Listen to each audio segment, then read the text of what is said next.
So step one of finding a neutral spine is in tabletop position. So we're gonna go to tabletop and learning your pelvic positions.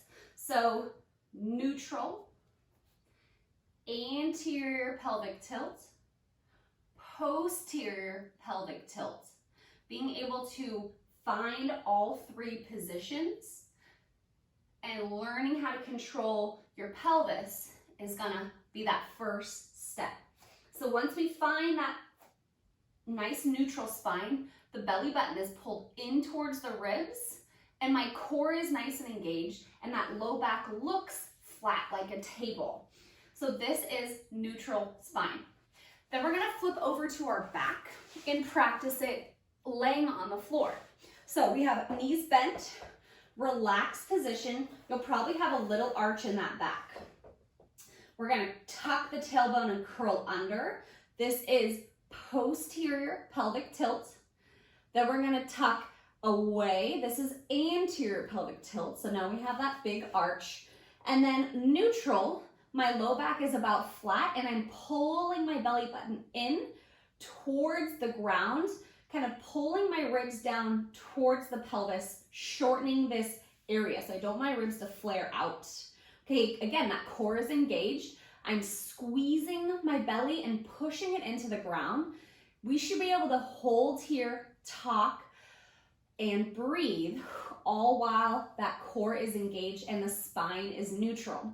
Then we start adding exterior factors, maybe a march. Can I keep the same position with that core? Can I have my legs up and keep the same position with my core? So once we feel that engagement, we should be able to do other activities with the engagement.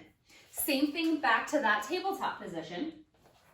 Okay, now I have that neutral spine. Can I lift a leg without allowing my back to arch? Okay, try a few of those. Slow control, keeping that core engaged.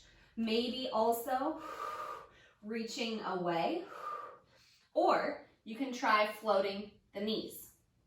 Now, when we get to standing position, this is where it's a little bit difficult because now we have a lot of other things to think about. So when we bring it to that hinge, okay, my knees are soft. I'm gonna start by anterior pelvic tilt, posterior pelvic tilt, neutral. Neutral really for me standing means pulling the ribs down towards the pelvis and creating that tight core position. So belly is squeezed in and my ribs are not flared out, okay? So core is engaged the same amount as it was on the floor or tabletop. Now, if I want to hinge, I stick my hips back and I let my chest drop, but this position stays the same. Oftentimes what happens is I go ahead and I tilt and push my butt out. Now I lost my neutral spine. So keeping those ribs kind of pulled down and that core tight as I hinge, my back stays the same and the core stays the same. This is my hinge position. My back is nice and supported, my head is supported, and my knees are soft. When I stand up, I do not do this. So again, I'm not keeping that neutral spine. So as I get up, what I want to do is use my hips to push, not peel. Okay, so those neutral positions take some practice doing them every day. Same thing in the squat position. So as my spine is neutral, I'm squatting down. Maybe I can only get this far and I come up. Same thing in a squat. We're not coming up here.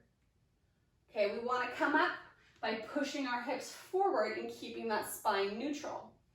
So practicing that position, ribs kind of tuck down towards the pelvis, my glutes are slightly engaged, that low back looks nice and flat.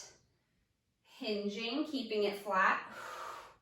Squatting, keeping it flat. And then maybe kneeling, keeping it flat.